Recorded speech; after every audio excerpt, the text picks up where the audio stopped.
to On Campus. I'm Dukes here with Teliyah Bush here at the Solano College Studio Network. How you feeling today? I'm great. How are you? I'm doing well. So tell us a little bit about yourself. So, I'm an educator. I'm a journalist. I'm a media strategist. I host a podcast. And yeah, that's pretty much what I do so far. Okay. So it's like you got a busy schedule. Pretty busy, yeah. Yeah, okay. Production. We love productive, you know what I mean?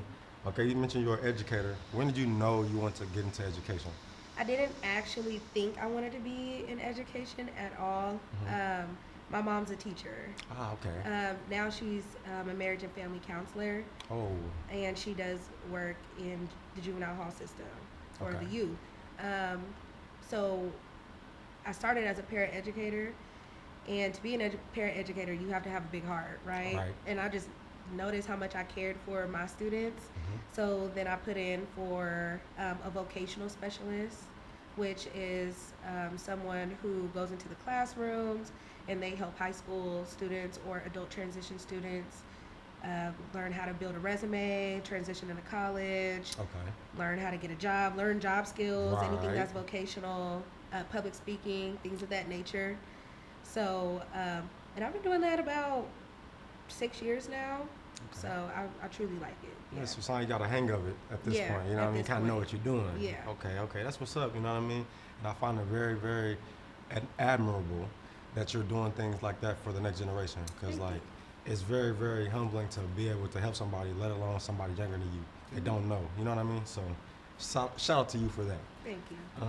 So we're gonna circle into maybe one of the memories you had with your favorite teacher. Let's start there.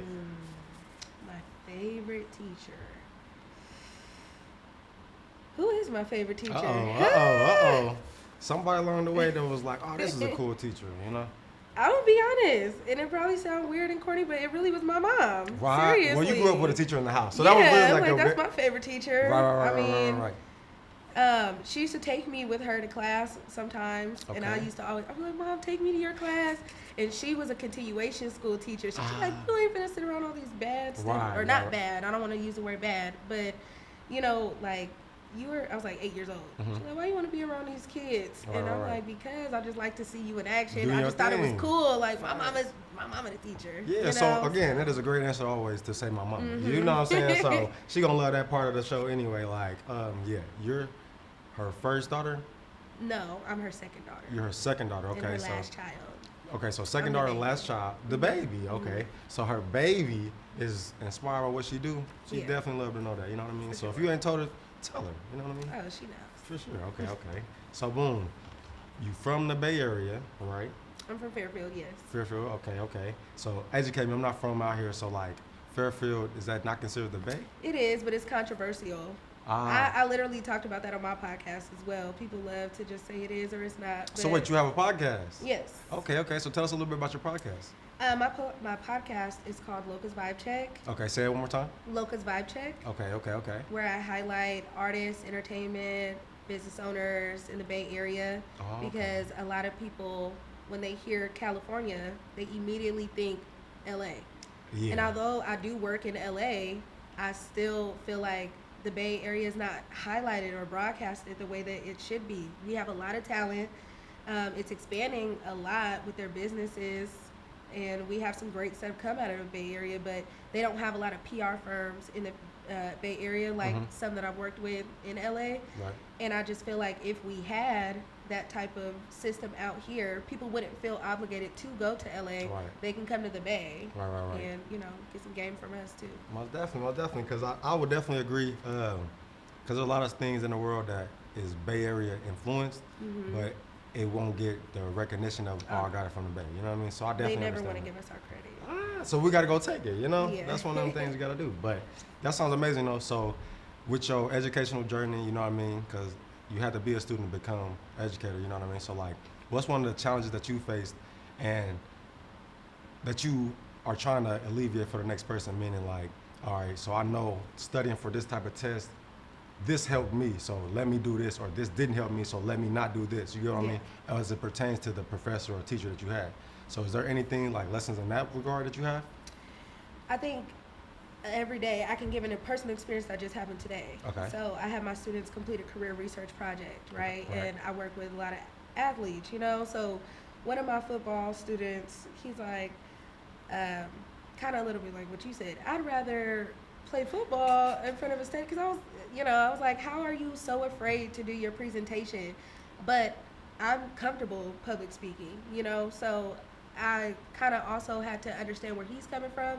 But my thing was to just make him do it. You're not gonna get, uncomfortable. Right, You're not gonna get right. comfortable with it until you you're doing do it, it right. and to face your fears. Because everybody today, they talk about anxiety, and honestly, anxiety is not a new thing to me. Everybody has always had anxiety, and one way to not let it cripple you is to just face your fears. 1,000%. So, yeah, I had to face a lot of fears with my schooling, and especially I felt like I had big shoes to fill because my mom's a teacher, so the expectations were all the way up here. Right. And she just always pushed me, and like even if I was be like I can't, she was like, "What are you talking about? You can." So I just try to encourage them and just have them do it, even if it's in a small setting or with me. My door is always open for lunch, before school, whatever, to come talk to me. So I just try to encourage them to do better. Most definitely, and I feel like something that you touched on that I feel like is very powerful. Being a former athlete myself, I don't like saying former, but being an athlete myself, you don't know your capabilities past whatever genre you in, meaning like your field or your court or whatever it is, and like that you can apply that same thing toward that. So like I would just be heavily on the analogies with their sport. So like, for example, when I was thinking like, well, the first time, well, again, I don't know what position you played, but let's just say play with receiver. But when you first run your first slant and you seen that big linebacker, you were scared, wasn't you? I was you just feel me? doing that. Like, so it's like was you scared gotta to get tackled, right? But you had to do it. come on now, you know what I'm saying? So that finding that courage in that manner is the same thing as finding your courage in that other manner. You know what I mean? So definitely agree, you know what I mean? Salute that. So shout out to all the athletes around the world, you know what I mean? Keep doing your thing and be courageous when it comes to school as well, you know? Yeah. But yeah, so all right, so your mom's your favorite teacher. Would you say not only did she have a great impact, but being what you want to call it, assistant teacher, so to speak, growing up, that kind of like showed you like, okay, yeah, I like helping people. Is that something that showed you that? Yeah. It definitely opened my mind. I've always liked to help people, but then it became my job. Okay. And honestly, so the first time I truly felt like I was helping someone that wasn't like as far like work related. I mean, I would always help, like I said, in the classroom and whatever, but I ended up becoming my little brother's foster parent. Right. So once I became his guardian, I don't want to say foster parent because that's weird. I'm not. I get it. I know he was like, he is not my mom. Right. But I seen how bad he was struggling and how much direction he didn't have, and I just wanted him to graduate.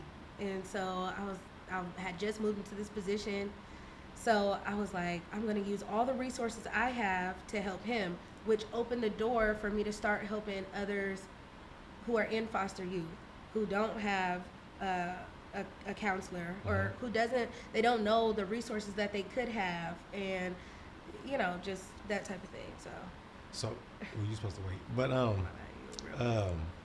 so I get that, you know what I mean?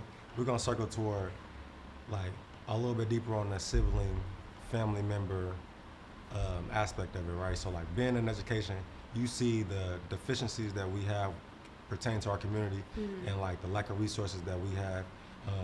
A kid to get a bad grade on one test and it's automatically worse. It ain't automatically, oh, how can we help or how can we fix or rectify whatever he's lacking in for that area, you know what I mean? And you could do with that what you will with that information.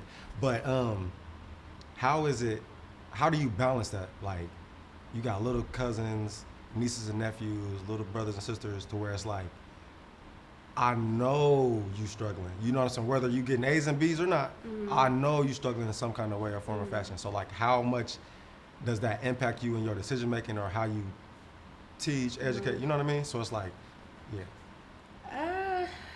I just try to be a role model, I guess. Because my mom was a teacher, I think in my family, they're like, go ask Teliyah for help with your homework. Go ask her.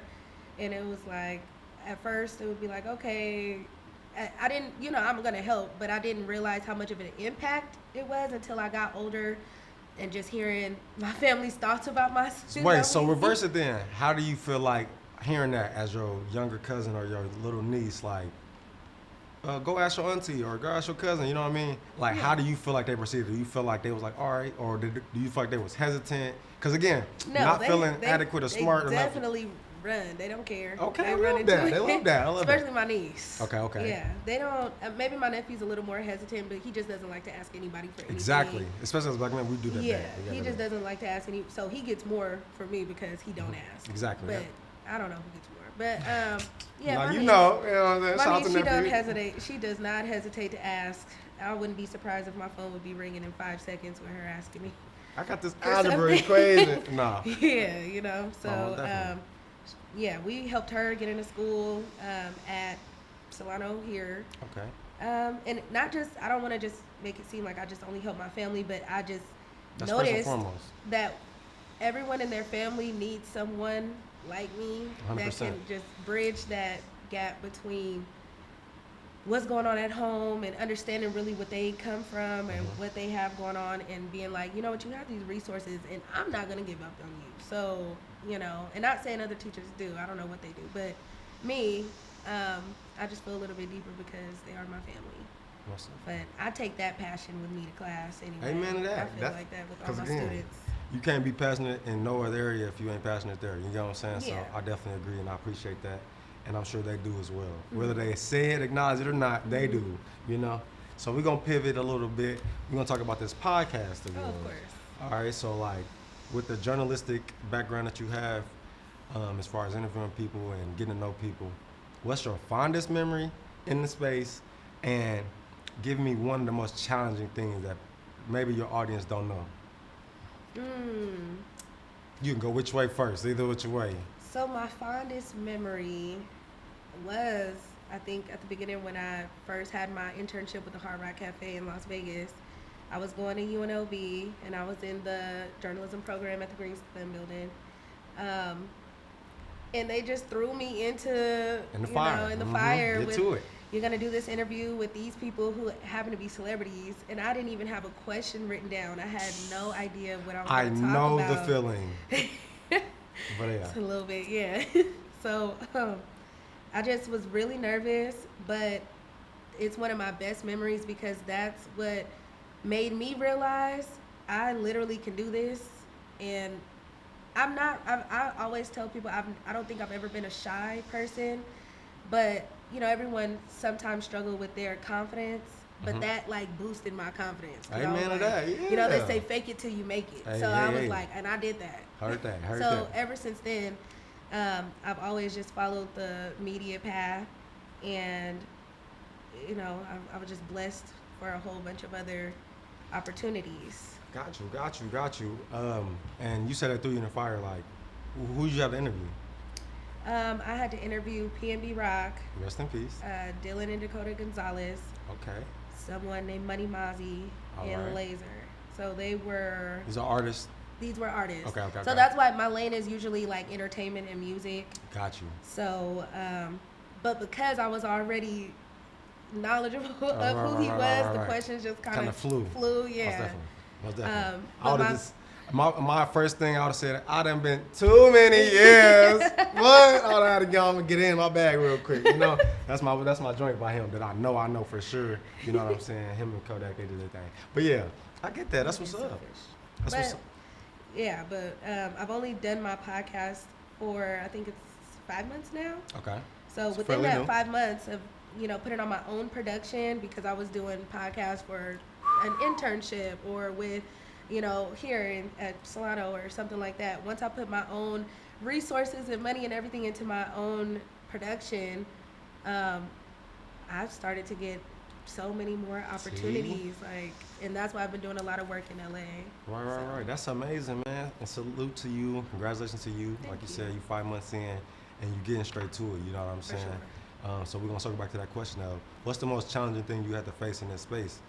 You could talk about the production side, you could talk about the on-camera side, whichever you know what I mean? What's been your most challenging thing, you know what I mean? I will say just having the time between being an educator and trying to fulfill my dream and having to be in LA, because that's why I want to highlight stuff in the Bay Area.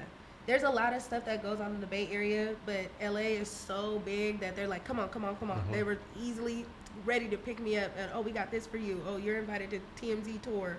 Oh, we need you at this person's house. We need you to talk to these people from iHeartRadio.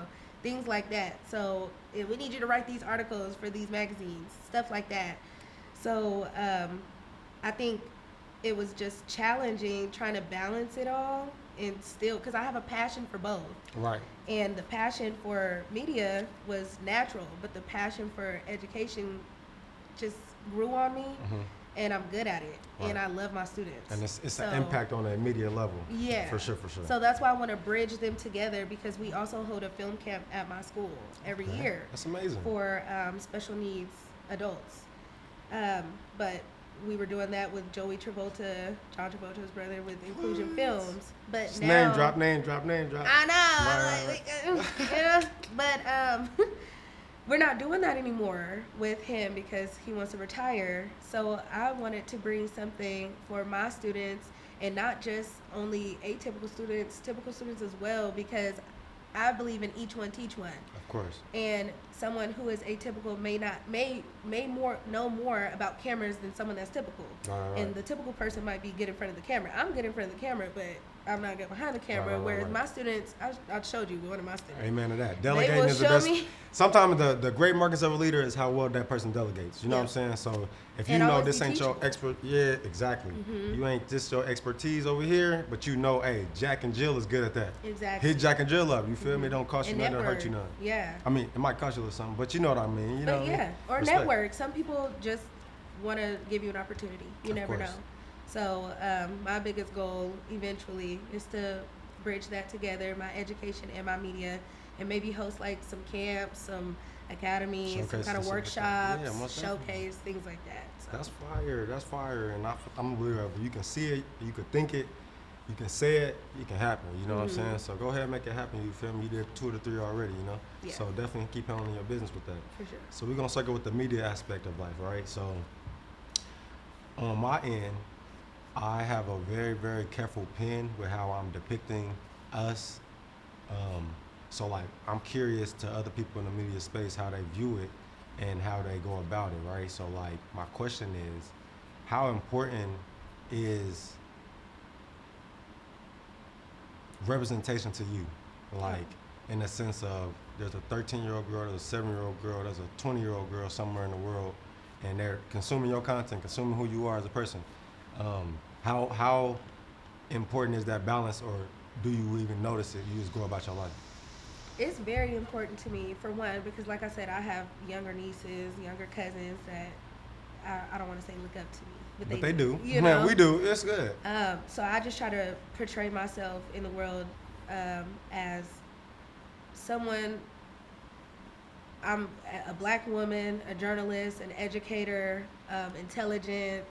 You know, I have something to offer.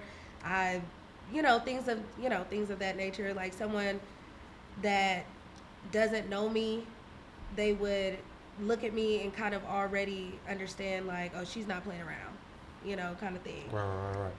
And I think that's just how I try to portray myself also to my family and my nieces, and because they know I'm not playing. They know that I take everything seriously that I do, and I just want them to have somebody that looks like them, or comes from their same background, to where they're like, she can do it, I can do it. Or just be somebody that, even if they are just thinking about going to do something completely different, like my niece is into cosmetology and stuff like that, and she'll say stuff like, you made me want to get a cosmetology. I'm like, there's no way I made you want to do stuff like, you know what I mean? So you never know how you're inspiring other people, but I just like to carry myself in a way that I'm just a professional black woman, and this is 100%. How you get what you get. I appreciate that response more than you know. While you was talking, it made me think of a quick story about an actor. I'm not familiar with his name off the top of my head, but we all know him. He was in the movie Life. I know you know what that is. The movie Life. Yeah. Okay, so like one little quick backstory on that. Like his agent told him about that movie, and he was like, "Hey, you should audition for this movie, bam." So like he was trying to reach out, and like he wasn't getting no answer. So fast forward, he ended up getting no answer. Fast forward, he ended up being in the movie. But like in the process of doing that, he met a PA on the show, and he was like, and basically, he had an encounter with that young girl when she was a kid, to where he made her feel seen, right? And like, again, fast forward to the moment, like they were looking over said actor, and she come in there every day, hey, we need to bring him in, hey, we need to bring him in, hey, we need to bring him in. Finally got to come in, and he has a great role in the movie. But they had an exchange just about like basically how the ball came full circle. Like she was like, I'm not taking credit because you got this on your own merit, you know what I mean, off your own tape, and you know what I mean, of your audition. But I definitely remembered you. Right, and the intent behind why I was doing that was because of this moment that you know what I mean. So it's like all I'm bringing that moment to say to you is, you never know when that ball is gonna come full circle. Right. You never know when that eye is looking. You never know when they overheard what they heard. You get what I'm saying? So and you never know. They might, just like how she did, pay it forward to someone else or pay it forward to whoever. So. You know what I mean? Or it could come back to you specifically. You could be in need. But even if it doesn't come back to me, I at least you help somebody else, pay it forward, do what I did for you to someone. No, 1,000,000% always. You know what I'm saying? I'll be telling people like, don't be like me, you better than me. Yeah, you know what I'm saying? Exactly. So like, but I'm gonna say exclamation point on your niece. That's what you were talking about. Yeah. It could be you got an interview, your stylist cancel last second. You're like, hey, I need you to come to Oh yeah. That's a pen for in the month. You know what I'm saying? Yeah. Like, so you never know how to come. You know what I mean? Because like I said, again, what my point of my spiel is, accept that with grace. You feel me? Accept that with your head up high. You feel me? That no matter what you did, she seen and was like, oh no, I can do this. I can do that. You know what I mean? She took whatever that was. I can do that. You know what I mean? Because that's a powerful thing. You know what I'm saying? So. Yeah. And I'll be making her come with me. Amen. You know what I'm saying? See that? Yeah, as you should though. That's what you're supposed to do. You know what I mean? Like, I appreciate that more than you saying that. You know what I'm saying? So, to wrap things up, I'm gonna let you say whatever you want to say to the people about what you have coming up, where they can find you at, social media wise, podcast wise, all things Miss Teliyah Bush. All right. So, you guys can follow me on Instagram at LEILAHLOCA. You can also find Locust Vibe Check on Apple, Spotify, and YouTube. Right. So check her out, tap in with her, you know what I'm saying? You've been a great host. I mean, a great guest. And a great host. No, there we just go. kidding. Right. I was in my head thinking about you hosting your podcast. But no, this has been another episode of On Campus here at Solano College TV Studio. Shout out to Puff. Malcolm in the back, making sure we look good on the cameras and doing all things production, and everybody else back there, man. We appreciate you. Talk to you soon.